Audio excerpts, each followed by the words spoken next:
Vote नहीं दिया तो विकास नहीं, पतलू टांडा का प्रधान और गांव की बदहाली। सरकारी दावों को मुंह चढ़ा रही पतलू टांडा की बदहाली। वोट नहीं दिया कहकर प्रधान ने झाड़ा पल्ला। एक तरफ सूबे और देश की सरकारें स्वच्छ भारत मिशन और डिजिटल इंडिया के तहत गांवों को चमकाने के बड़े बड़े दावे कर रही है, वहीं दूसरी तरफ रायबरेली के लोहानीपुर ग्राम सभा का पतलू टांडा मैदान गांव विकास की दौड़ में कोसों पीछे छूटकर अपनी बदहाली पर आंसू बहा रहा है। जिम्मेदार आंखें मूंदे बैठे हैं और स्थानीय जनता नर के जीवन जीने को मजबूर है, जिससे ग्रामीणों में भारी आक्रोश व्याप्त है। सालों से गायब है सफाई कर्मी, गंदगी के ढेर पर बसा गांव।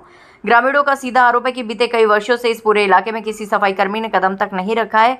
कागजों पर शायद गांव चमक रहा होगा, लेकिन जमीनी हकीकत यह है कि सफाई व्यवस्था पूरी तरह ठप है। पूरे गांव में गंदगी का अंबार लगा हुआ है, नालियां चौक होकर बजबजा रही हैं और सड़कों पर कूड़ा बिखरा पड़ा है। इस भीषण गंदगी की वजह से गांव में संक्रामक बीमारियों का खतरा मंडरा रहा है, जिससे मासूम बच्चों और बुजुर्ग लगातार बीमारियों की चपेट में आ रहे हैं। जलभराव से हालात बदतर, गंदे पानी के बीच से स्कूल जाने को मजबूर। नौनिहाल गांव के मुख्य रास्तों पर जलभराव की स्थिति इस कदर विकराल हो चुकी है, राहगीरों का पैदल चलना भी दूभर हो गया है। सबसे शर्मनाक और विचलित करने वाली तस्वीर तब देखने को मिली जब मासूम बच्चों को हर रोज स्कूल जाने के लिए घुटनों तक भरी गंदगी और बदबूदार पानी के बीच से होकर गुजरना पड़ता है। देश के भविष्य कहे जाने वाले इन नौनिहालों की शिक्षा और स्वास्थ्य दोनों इस वक्त सिस्टम की लापरवाही की भेंट चढ़ रहे हैं। प्रधान का अजीबोगरीब फरमान, तुमने वोट नहीं दिया तो काम क्यों करवाऊं। जब इस बदहाली को लेकर त्रस्त ग्रामीणों ने ग्राम प्रधान से गुहार लगाई तो प्रधान का बेहद गैर जिम्मेदाराना और अलोकतांत्रिक रवैया सामने आया। ग्रामीणों के अनुसार प्रधान ने साफ शब्दों में कह दिया कि पतलू टांडा गांव के निवासियों ने मुझे वोट नहीं दिया, इसीलिए मैं वहां कोई विकास कार्य नहीं कर पाऊंगा। जनता का तीखा पलटवार, अगर वोट नहीं दिया तो प्रधान जीते कैसे। प्रधान के इस अजीबोगरीब तर्क पर ग्रामीणों ने तीखा पलटवार किया है। आक्रोशित जनता का कहना है कि अगर इस क्षेत्र के लोगों ने उन्हें वोट नहीं दिया था तो प्रधान जी इतनी भारी मतों से चुनाव कैसे जीत गए। लोकतंत्र में जीत हासिल करने के बाद जनता के साथ इस तरह का भेदभावपूर्ण और पक्षपातपूर्ण रवैया अपनाना सरासर गलत है। ग्रामीणों का आरोप है कि प्रधान अपनी नाकामियों को छुपाने के लिए इस तरह के बहाने बना रहे हैं। बेबस जनता के उच्च अधिकारियों से दखल की मांग।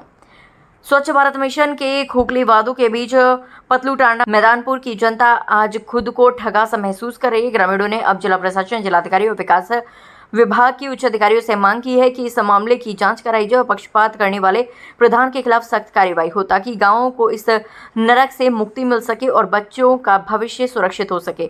अब देखना ये कि एसी कमरों में बैठने वाले जिले के आला अधिकारी इस बदहाल गांव की सुध लेते हैं या फिर जनता ऐसे ही सिस्टम के आगे घुटने टेकने को मजबूर होगी। रायबरेली से वरिष्ठ संवाददाता इसरार अहमद की रिपोर्ट। नमस्कार, अस्सलाम वालेकुम, सत श्री अकाल। मैं Israr Ahmad live TV express Paltu Tanda Lohanipur Takiya Maidanpur से बोल रहा हूँ। बड़े अफसोस की बात है कि जनता एक एक वोट देकर नेता अपने चुनाव करती है और नेता लोग जाकर के 4 पहिए की एसी की गाड़ी से घूमते फिरते हैं और जनता की सुध नहीं लेते। आपको दिखा रहा हूं कि किस तरह से लोगों का यहाँ आवागमन होता है। ये सड़कों पर पानी भरा हुआ है।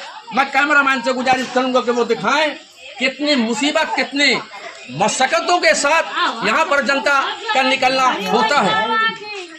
यहाँ के प्रधान पप्पू हैं।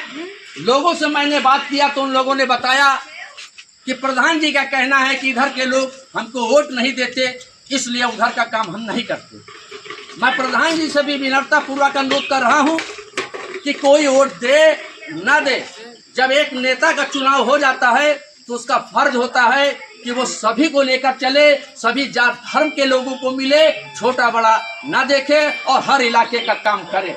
हमारे बीच कुछ लोग खड़े हुए हैं, मैं जानना चाहता हूं कि क्या दिक्कत है, क्या परेशानी है। आप अपने बताइए, वक्तव्य दीजिए। क्या नाम है आपका?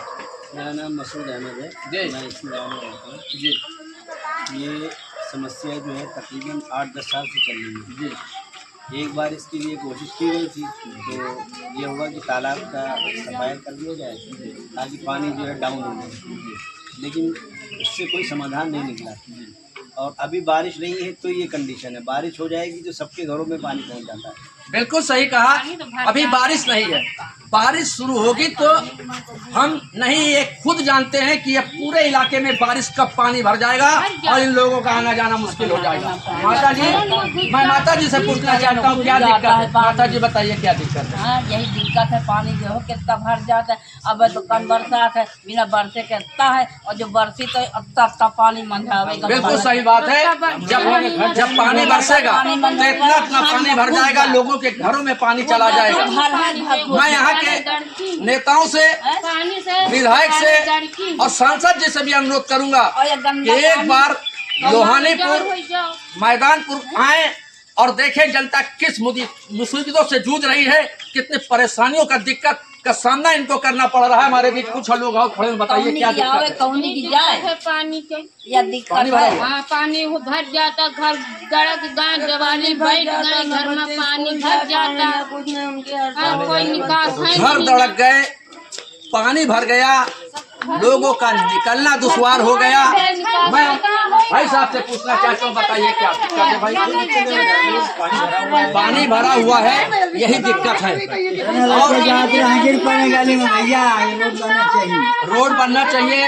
रास्ते से लोग जा रहे थे और गिर पड़े और उनको काफी चोटें आ गई हैं।